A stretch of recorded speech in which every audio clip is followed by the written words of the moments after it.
не ойладыңыз пистолет туралы? Мен шынымды айтсам ана перфоратормен тесіп жатып, арматураға тиген кезде жынданып ана шаршап тұрған кезде армандайтынша, осының бір жеңіл жол шықса екен бізге деп ше. Мына зонтикті бүйтіп қаққан кезде қиналмайтындай, шаршамайтындай, мынандай қылып арматураға тигізіп, жүйке жеңіп тоздырмайтындай бір оңай жол шықса екен деп армандайтын мен шыны керек Passatта жүрген. Мынаны көрген кезде мен армандар орындалады екен ғой деп қуандым, шыны керек.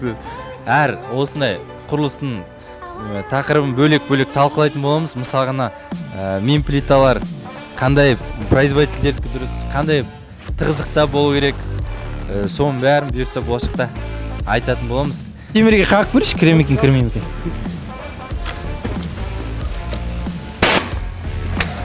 Шықты ма? Жылып көреміз. Сіз жылатын сияқтысыз осыны. Тік тартыңыз. Жылатын жігіт бар ма? Пистолет қанша уақыт ақтады? Бір айда ақтап тастайды ғой. Бір айда ақтап тастайды. Мен өзім негізі бригада 4 жігіт жұмыс істейміз.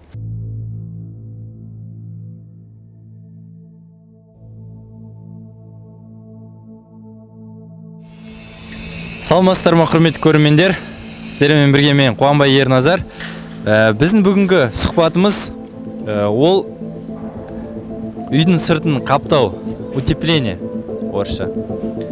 Сол туралы болмақ. Өздеріңіз білесіздер, Қазақстан ол Қоңыржай белеуде орналасқан. Бізде жылдың 4 мезгілі болады. Жазда күннің іші, үйдің іші ысып кетпеу үшін, қыста суып кетпеу үшін біз міндетті түрде үйдің сыртын қаптаймыз. Қаптау үшін қандай технология қолданамыз? Перфоратор емес, біздің Oxyprof компаниясының фасадқа арналған, утепленияға арналған пистолет туралы көрсететін боламыз, таныстырамыз. Объектіге кеп, қолданып жүрген тұтынушымыздың пікірін біліп, сұрайтын боламыз. Сіз не есіміңіз? Мейрамбек. Сіз Санитастройда кім болып істейсіздер? Біз монтажник болып жұмыс істейміз Санитастройда. Құрылыс саласында қанша уақыттан бері істеп келесіз? Именно осы фасадты қанша уақыттан бері бастап істеп жүрсіз? 10 жылдан асты. 10 жылдан асып қалды. 10 жылдан астам уақыт осы фасадпен келе жатырмыз. 10 жыл деген біраз уақыт екен. Шынымен де тәжірибелі құрылысшы деп айтуға болады. Сіз 10 жылдан бері қандай өзгерістер болып жатыр фасад саласында?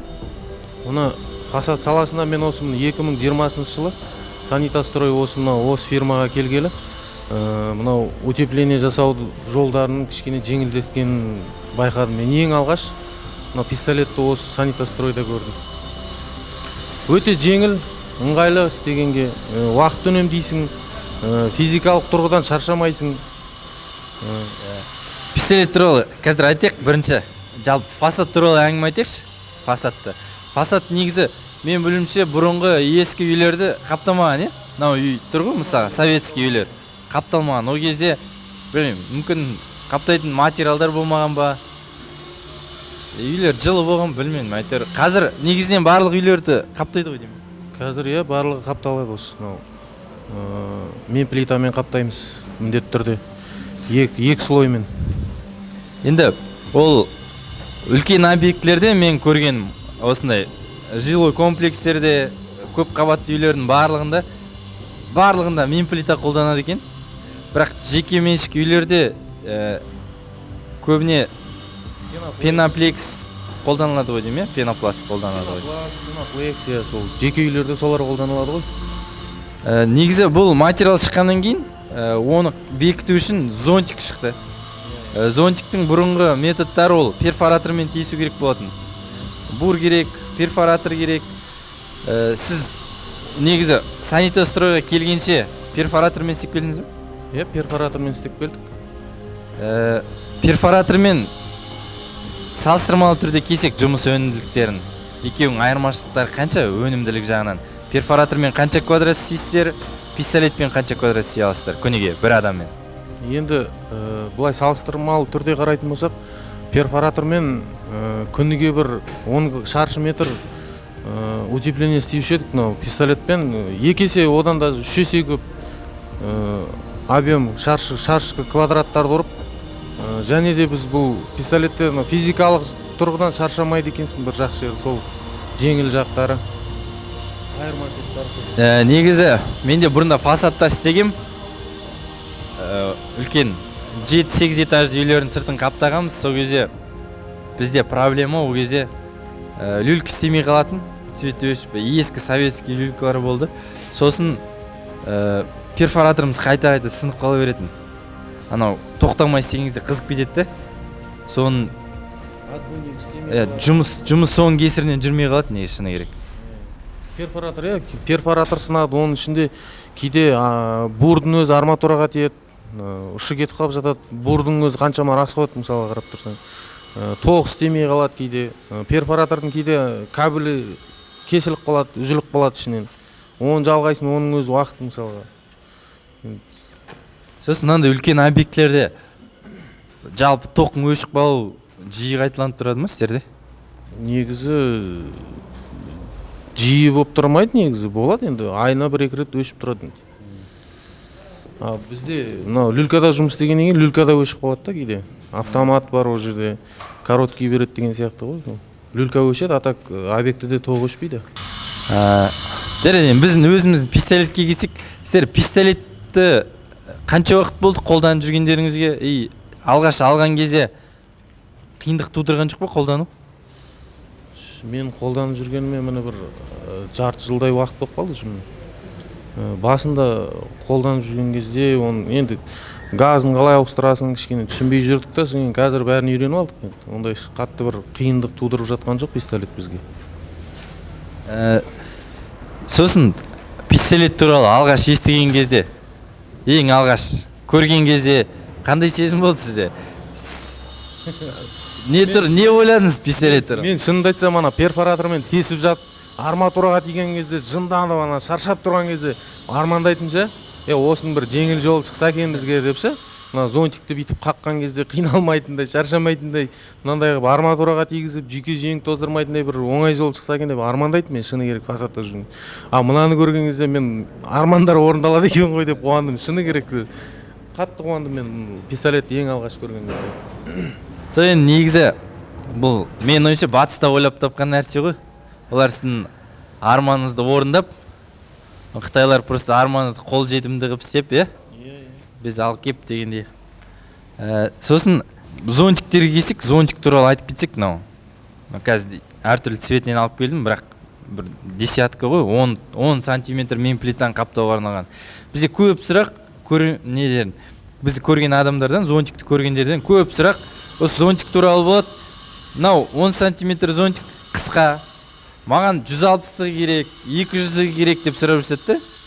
10 сантиметр зонтик, 10 сантиметр мен плитаға керек десек, олар маған ұзыны керек дейді. Көбісі ойлайды, пластик кіріп кетеді деп. Сіз қолданып жүрген маман ретінде өзіңіз зонтик туралы бір түсіндіріп кетсеңіз? Бұл зонтик туралы түсіндіргенде, бұл зонтиктің ішінде шегесі бар, темір шегесі бар жалпы. Бұл пистолеттің басына киіледі. Сосын барып мен плитаға қадап отырып, пистолеттің несін кнопкасын басып қойған кезде бұның шегесін қағу арқылы бұл бетонға бекітіледі негізі. Несі мықты ұстайды мен плитаны. Енді сосын түсінбейді, қалай, бұлай бетонға осылай тіреледі, шегесі кіреді ары қарай. Жұлынып кетпей ма дейді, қалай ол? Жоқ, оны қолмен тартып жұлып аламайсың, оны бетонға қағылғасын, ол мықты ұстайды негізі. Шегелері мықты ұстайды. Сол негізі бізде экспертиза жасағанбыз ғой, қағып бетонға. Сөйтіп нагрузка беріп тартып көрдік аппаратпен өлшеп. Бұл 100 килограмм салмақ көтереді екен. Бірақ енді біз сатушы ретінде айта береміз ғой. Сіз тұтынып жүрген адам ретінде сіз айтсаңыз сенетін шығар адамдар қанша килограмм көтереді. Сіздер осымен қанша объектте қолдандыңыздар? Қандай объектілерде, қай фирмалардың фасадын істеп жассыздар? Мен бұны осымен Санитастройға келгелі қолданып жүрмін, осымен жарты жылдай уақыт болып қалды. Бұны біз шыны керек өзімізде тексеріп, базистің объектісінде істедік. Базис, Санитастрой, АСК бәрі бір ғой. Бұны біз шыны керек қағып, өзімізде тартып жұлып көрейікші деп жұламай қойғамыз. Бетонға қағылғанын тартып көріп жұламай қойғамыз. Негізі мықты зонтиктеріне. Сосын салмағы пистолеттің көлемі ірі сырттан қарағанда. Оны көрген адамдардың бәрі ойлайды екен ауыр деп. Бізге кеп ұстап көрген кезде бәрі ең бірінші айтатын, мынау жеңіл екен ғой дейді. Сол салмағы жағынан не айта аласыз, оның жұмысқа ыңғайлылығы жағы?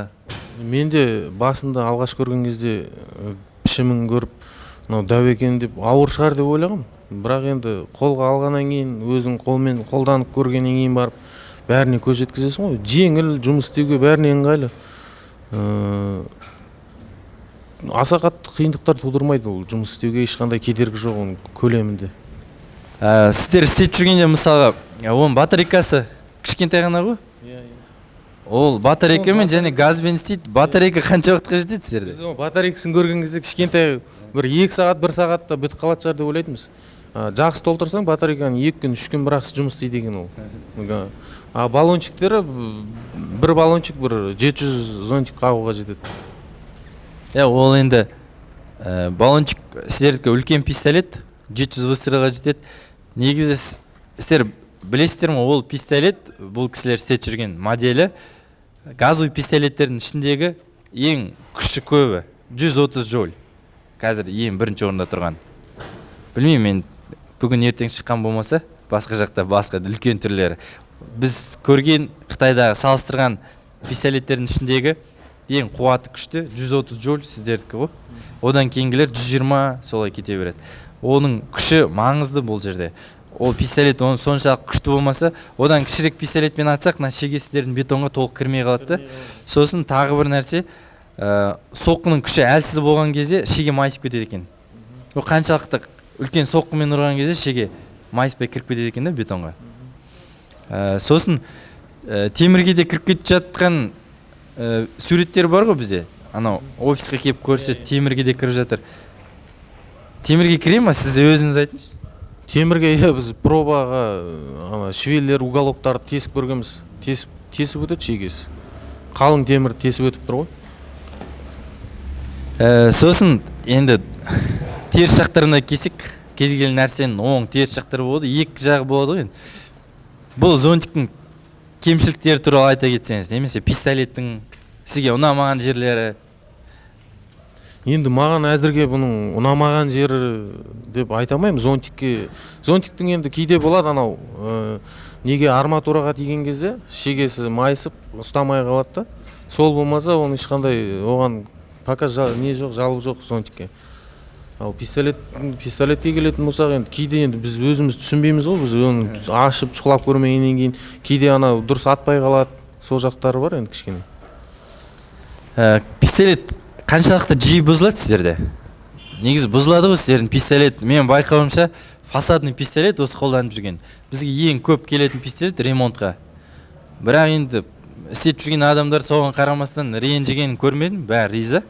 Ол жиі бұзылмайды енді. Бір аптасына бір 10 күн сайын бір нетіп тұрады енді. Бұзылып кішкене.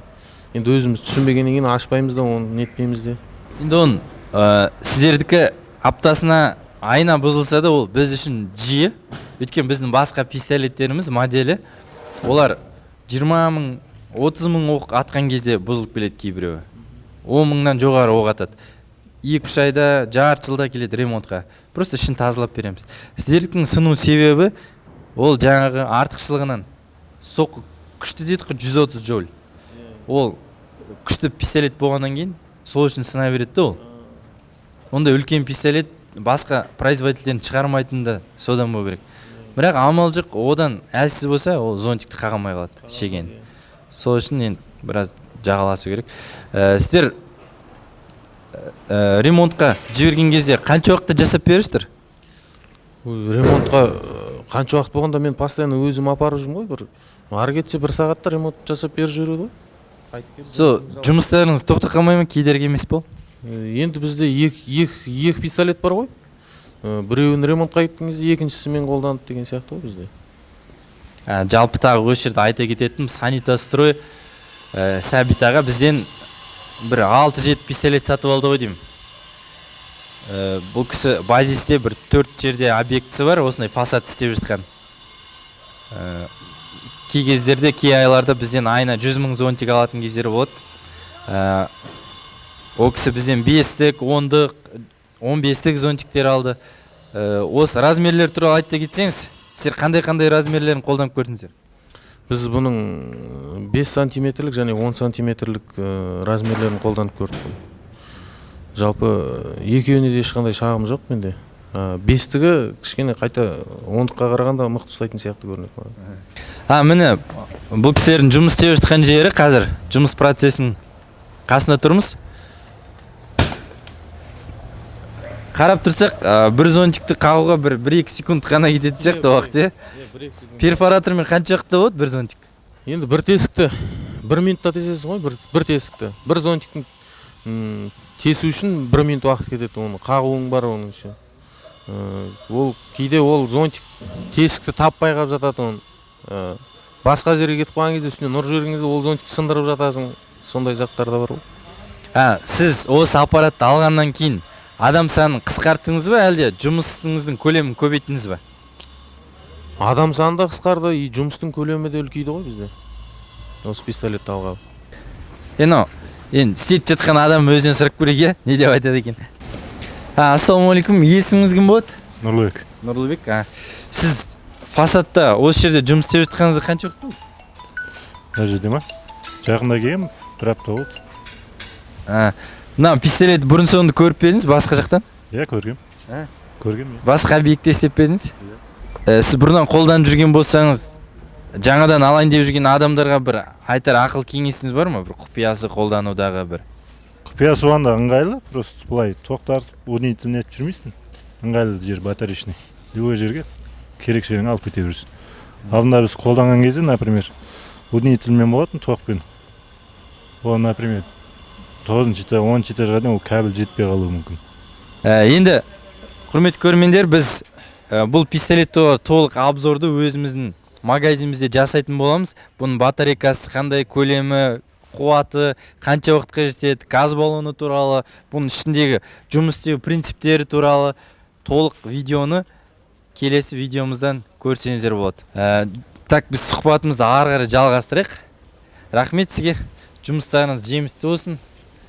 Мына кісіден бір сұрақ қойып ұмытып кеттім. Бұл пистолетті қолданғаннан кейін табыстарыңыз көбейді ме? Иә, ыңғайлы. Толығырақ айтып берсеңіз, ашып кішкене. Бұрын қанша табатын едіңіздер, қанша квадрат бітіретін едіңіздер? Сіздерде объемға ма, зарплата ма? Объемға алдында думанда істегенбіз. Думанда ол электронный болатын. А мынада уже удобный. Тез и жылдам. 1 квадрат думанда 2 квадрат басасың, например. Негізі перфоратормен істейтін бе едіңіз қазір? Перфоратормен, иә. Жоқ, мына пистолет тұрса. Перфоратормен тесетін еді. Кім мына звондап? Перфоратормен тесіп, зонтикқа алатынбыз. Жоқ, қазір үйреніп қалдыңыз ғой енді пистолетке. Қазір сізге перфоратор әкеліп істе десе, сіз тапсырыс берушіге не айтасыз? Пистолет осындай бар. Сонымен істеймін деп айтасыз ба, әлде перфоратормен істей бересіз? Перфоратормен істей береміз. Болмайды кетейін. Басқа бір дұрыс адам жоқ қой десе. Жоқ, бізде мысалға бар ғой, шкурка аппарат, покрасный бар ғой. Сон бұзылып қалса, жұмыс тоқтап қалады, істемейді. Мынау мысалға бұзылып қалса, сіздер перфоратормен істей бересіздер ме, или жасап кейін күтесіздер? істей береміз перфоратормен. Басқа адам жоқ. Басқа бір дұрыс адам жоқ. 100 грамм жоқ қой. 100 грамм ішіп, жоғарыға шықпайды керек болды. Алдап 9-шы этажын итеріп жіберу керек болды. Дұрыс әңгіме дейік та кішкене. Ертең ютубқа шығады. 10 мыңдаған адам көреді. Туыс-туғандарыңыз сәлем айтыңыз. Сәлем айтамын, туысқандар. Қой, кеттік қалды. Next moment десе қалсын. Темірге қағып көрші, кіре ме екен, кірмей ме екен. Зонтик, бір зонтик.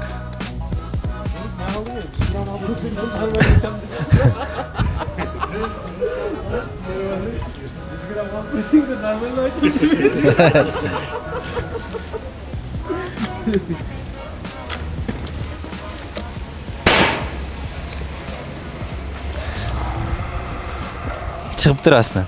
Иә. Қара. Шықты ма? Жұлып көреміз. Ә? Сіз жылатын сияқтысыз осыны.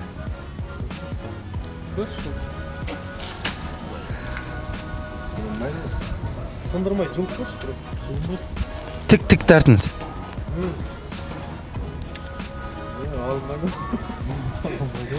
Мынадай денемен аламын.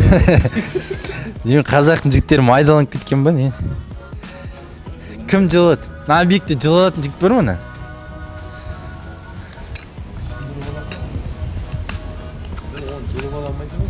Ona şivesinin sırtından fotoğrafı.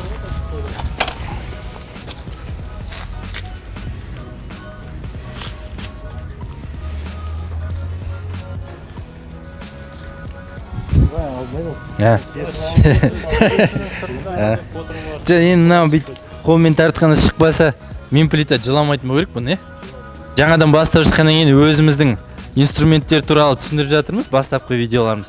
Болашақта бұйырса біз әр осындай құрылыстың тақырыбын бөлек-бөлек талқылайтын боламыз. Мысалға мемплиталар қандай производительдердікі дұрыс, қандай тығыздықта болу керек, соның бәрін бұйырса болашақта айтатын боламыз. Кафельді қалай төсеу керек, монолит туралы, құрылыстың барлық жұмыстары туралы сіздерге ашып әңгіме айтатын боламыз.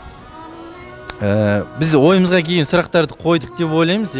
Қойылмаған сұрақтар болса, ұмытылып кеткен, қойылмаған комментарийге жазыңыздар, немесе біздің менеджерлерімізге хабарласып, тіпті болмаса қызық болса сізге, онда біздің Алматыдағы магазинімізге келіп, қолданып, өз көзіңізбен көріп, ұстап көрсеңіз болады. Біздің производствоны да көріп қайтсаңыздар болады келіп. Ал мен бүгін сұхбат аяқтайын. Сұхбат берген Мейрамбек мырза, сізге рахмет. Жұмыстарыңыз алға баса берсін. Бұйырса тағы да фасадқа біздің жақсы инструменттеріміз болады. Соларды қолданасыздар деп ойлаймын. Енді инструмент өзін ақтап тастаған болу керек, пистолет. Өзін ақтады ғой. Пистолет қанша уақыт ақтады өзін? Бір айда ақтап тастайды ғой. Бір айда ақтап тастайды. Мен өзім негізі бригада 4 жігіт жұмыс істейміз.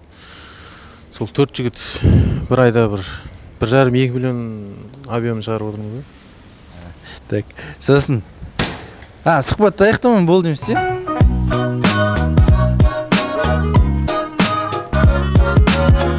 жарайды, жақсында. Все.